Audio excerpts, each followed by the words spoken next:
ভিন্ন প্রসঙ্গ, চালান বলতে শুধুই একটি মই। বনে যাবেন কোটি টাকার ব্যবসায়ী। ৭১-এর অনুসন্ধানে এমনই অনেকের খোঁজ মিলেছে, তাও আবার বিদ্যুৎ ব্যবসা। সরকারি সংস্থার বাইরে যা করার সুযোগই নেই। ভর্তুকি দামে কিনে চড়া মূল্যে বিক্রি করে কোটিপতিরও খোঁজ মিলেছে। মামলা করেও সুরাহা পাচ্ছে না ডেস্কো। সুমন তানভীরের অনুসন্ধানী প্রতিবেদনে ক্যামেরায় ছিলেন রুহুল আমিন।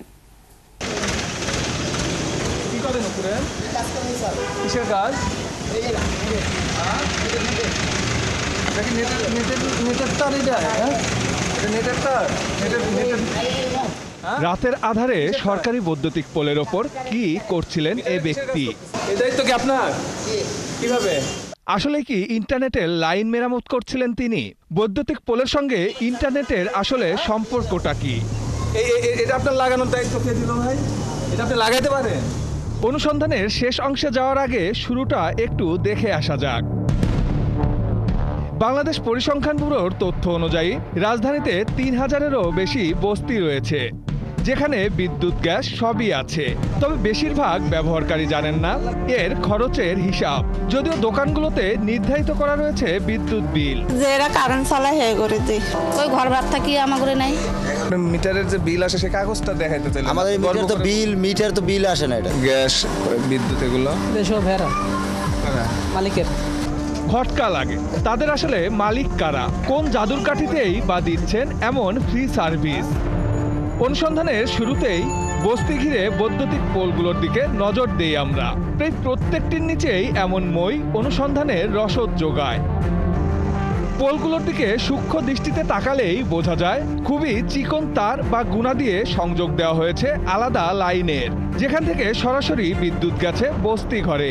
আর তারগুলো টানাতেও নেই নিরাপত্তার কোনো বালাই। মানুষের জীবন কতটা সস্তা এদের কাছে। এই পাশের যে খাম্বাটি রয়েছে সেখান থেকে তারা নিজস্ব পদ্ধতিতে এই লাইনটি টেনেছে এই বস্তিতে সরবরাহের জন্য, এবং সেই বস্তিতে সরবরাহের সময় যে ন্যূনতম নিরাপত্তা সেন্সটি থাকা উচিত সেটিও দেখেন। যে এখানে আমি যখন টেস্টারটি ধরছি সরাসরি কিন্তু আপনি দেখছেন যে আলো জ্বলে উঠছে, অর্থাৎ এখানে যে একটি মোটামুটি ধাঁচের নিরাপত্তা কিংবা একটা টেপ কিংবা কস টেপ দিয়ে বেঁধে দেওয়া সেটিরও প্রয়োজন বোধ করছে না তারা। অর্থাৎ তাদের পকেট দিন শেষে ভরলেই হয়ে গেল, কে বাঁচলো আর কে মরলো তাতে তাদের আসলে কোনো যায় আসে না।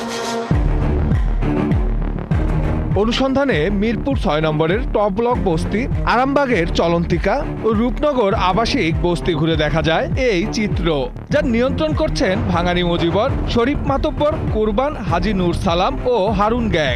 যত্রতত্র টানানো ইলেকট্রিক তার ছিঁড়ে পড়ার মতো ঘটনাও প্রত্যক্ষ করতে হয় টিম ৭১-কে। তার মার কি মাঝে মধ্যে এমন শরীরের উপর পড়ে? এই আজকে পড়ছে আর একদিন পড়ছিল এরকম। অবদার লোক হইলে তো ওরা এইভাবে লাগাই দেওয়া যায় না। এই যে আমাদের গাড়ির উপরে যে তারটা পড়লো, এটা তো চোরা কারেন্টের তার। এই যে আমার পিছনেই টাইন লাগাই না আছে, তো ওইটা মনে করেন যে যদি কারেন্ট আলার আসে তাইলে খোলায় তো হ্যাঁ আংটা ঝুলাই দেয়। পকেট ভারী করতে এই ঝুঁকিপূর্ণ সরবরাহ ব্যবস্থা যারা পরিচালনা করছেন তাদের একজন ভাঙারি মজিবরের মেয়ে রেশমা। ভাঙারি মজিবরের বাসা থাকে না। খুঁজতে তার বাড়িতে যায় টিম ৭১, তবে তার দেখা মেলেনি। দেখা পাওয়া যায়নি অন্যদেরও। থাকে কে? রেশমা পার্কে থাকে। এর বোন থাকে, ভাই থাকে। এবার রাজধানীর সবচেয়ে বড় বস্তির চিত্র দেখা যাক। অভিজাত এলাকা গুলশান বনানীর মাঝখানে প্রায় ৯০ একর এলাকা জুড়ে গড়ে উঠেছে এই করাইল বস্তি, যার যাতায়াতের একটি অন্যতম মাধ্যম এই পানিপথ। আমরাও সেই পানিপথ ধরেই কিছু প্রশ্নের উত্তর জানতে চাই। যাওয়ার পথেই লেকের মধ্যে দেখা মেলে অসংখ্য পাইপের, যার সঙ্গে অনেকটাই মিলে যায় মিরপুরের বস্তিগুলোর পাইপের চিত্র। অভিজাত এলাকা গুলশান বনানীর মাঝখানে প্রায় ৯০ একর জমি জুড়ে গড়ে ওঠা এই বস্তির ঘরগুলোতে ঢুকতেই দেখা মেলে কিছু মিটারের। এগুলো কিসের মিটার? মিটারগুলো দিয়ে দিচ্ছে আপনাদের? মিটার সেটা আমি জানি না। মিটার দিয়ে কি এই সবগুলো ঘর নাকি এগুলো কি আর এক জায়গার মনে হয়? তবে এক দোকানিকে জিজ্ঞেস করতেই বের হয়ে আসে আসল গল্প। ব্যক্তি মালিকানায় চলছে এখানে বিদ্যুতের ব্যবসা। এলাকা ভাগ করে নিয়েছে প্রভাবশালীরা। অফিস থেকে আনার পরে ওনারা ভাগ করে দিয়েছে। মিটার দিয়ে দিয়েছে, মিটারে যে কটাকা বিল ওঠে ওই টাকা নেবে। কেউ 18 টাকা 15 টাকা দেয়, কেউ 14 টাকা নেয়, কেউ 12 টাকা নেয়। এই পয়সা আবার আরেকজনের। আমাকে তো সরকারে দিতেছে না, আমনের মতনই একজন দিল, নেতারা দিল, তাহলে আমরা হ্যাঁ নান চাইলে আরেক নান চালাতে পারবো।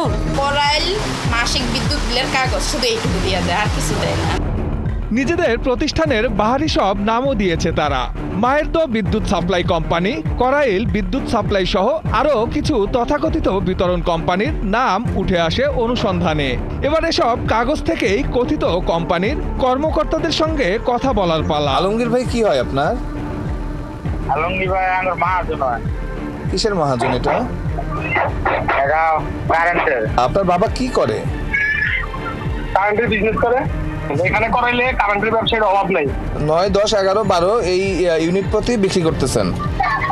হ্যাঁ হ্যাঁ, থেকে আমাদের 8.5 টাকা 8 টাকা কিনা পড়ে। তবে এত চড়া দামে বিদ্যুৎ বিক্রি করে অনেকে আবার বিলও পরিশোধ করছে না। কেটে দিলে হুক দিয়ে আলাদা লাইন টানে কথিত এসব বিদ্যুৎ ব্যবসায়ীরা। মিটারে অবৈধ হুক টানার কারণে জরিমানা আর বকেয়ার জন্য মামলা করেও কোনো সমাধান পাচ্ছে না বিতরণ কোম্পানি ডেসকো। এবার প্রভাবশালী ওইসব মিটার মালিকদের মুখোমুখি হতে চায় টিম 71। জুনায়েদ মনির ভাইয়ের দোকান কোনটা হবে?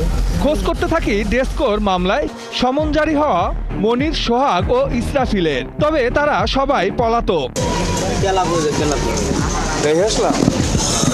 বর্তমানে এই মিটারগুলো যে চালাচ্ছে সেই খুররমের মুখোমুখি টিম 71। করাইলের একটি বড় অংশই এখন যার নিয়ন্ত্রণে। আমরা 5 জন যারা আছি, ও ছাড়া তো এখানে আর বিদ্যুৎ নাই। বিদ্যুৎ ডিএক্সও অফিস দিলে সবাই লাগাইতে পারবে। অনেকজন হাজি যেটা নিয়ে নেন, কিন্তু বস্তির মানুষ তো আমার ধরে যে আপনি এটা থাকেন। পুঁজি ছাড়া যারা কোটিপতি বনে যাচ্ছেন তাদের ব্যবসার ধরন বুঝতে বৈদ্যুতিক পোলগুলোর ওপর দীর্ঘদিন নজর রাখার পর আসে সেই কাঙ্ক্ষিত দিন।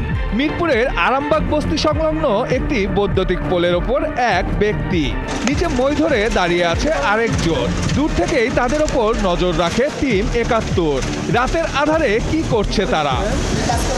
কিসের কাজ?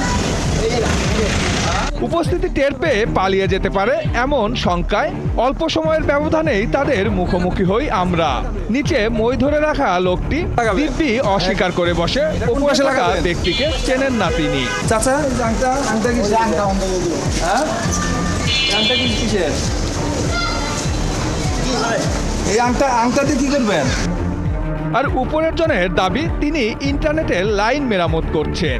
এটা নেটের তার? নেটের হ্যাঁ, এটা কিসের তার? মিটারের কিসের কাজ করতেছেন? হ্যাঁ, আপনি কোথায় চাকরি করেন? কোথায় চাকরি করেন? বাসায় আপনার মিটারের কাজ করার দায়িত্ব কে দিছে? এই দায়িত্ব কি আপনার? কিভাবে? তবে নিচে নেমে এসে ভুল স্বীকার করেন তিনি। অকপটে বলে দেন বস্তিগুলোতে বিদ্যুতের অবৈধ লাইন সংযোগ দিচ্ছিলেন তিনি। আমরা এই জায়গায় বাসায় আপনি এই তার ওর সাথে ঝুলানোর দায়িত্ব আপনার কে দিছে? আমাদের মিটার আছে, দেখেন বাবা, এটা আমাদের। আপনি কার্ড বের করেন, আপনি ডেস্কতে কাজ করেন? অবশ্যই আমাদের কার্ড আছে তো। কি কার্ড? আমাদের মিটারের কার্ড। দেখি কি কার্ড আপনাকে কে দায়িত্ব দিছে? আপনারা দিব কেন? মিটার কার্ড আছে। আপনারা এবার আমাদের দিবে কেন? আপনি সরকারি লাইন আপনি নিজের মতো লাগাচ্ছেন, আমাদের দিবেন না মানে? আমাদের দিবেন না মানে? কিসের কার্ড এটা আপনার? দেখি দেখি দেখি। কেন আপনাকে দায়িত্ব দিছে কে? আপনি এটা নিয়ে উপরে ওঠার দায়িত্ব দিছে কে? কারণ বাবা জি, কার অনুমতি নিছেন আপনি? কার অনুমতি নিছেন?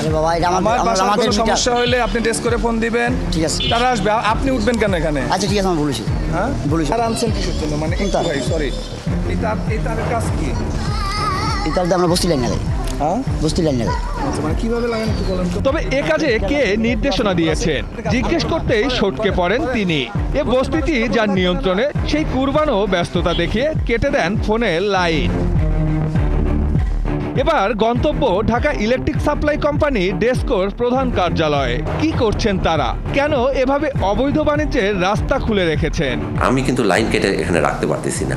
আমাকে যে সারাদিন 24 আওয়ার ল অ্যান্ড ফোর্স যে সাপোর্ট দিবে, প্রোটেকশন দিবে, সেটাও কিন্তু করতে পারতেছি না। আমি নিজে ড্রাইভ দিব যে লাইন কাটার জন্য যাব, আমি একদিক থেকে কাটতে গেলে ভিতরে যে সে আটকায় থাকতেছে, হয় মার খেয়ে ফিরে আসতেছে অথবা অন্যভাবে হ্যাসেল হচ্ছে। আমাকে কিন্তু গভর্নমেন্ট প্রোটেকশন দিতে পারতেছে না। আমার প্রোটেকশন কি? আমি তাকে মিটারিং করতেছি, আমি পোলে রেখে মিটারিং করতেছি। আমার কিন্তু এত ভিতর পর্যন্ত যাওয়ার কিন্তু সবসময় আমার পক্ষে সম্ভব হয় না। পরিস্থিতি যাই হোক, বিদ্যুৎ খেকোদের হাত থেকে মুক্তি চান বস্তির সাধারণ মানুষ। দাবি তাদের আলাদা মিটারের। সবাই ট্যাব বসে দিয়া পড়তে পারে, ট্যাব বসে দিয়া মিটারের ব্যবস্থা করে দেন, আমরা নেই মিটার। সুমন তানভীর, ৭১, ঢাকা।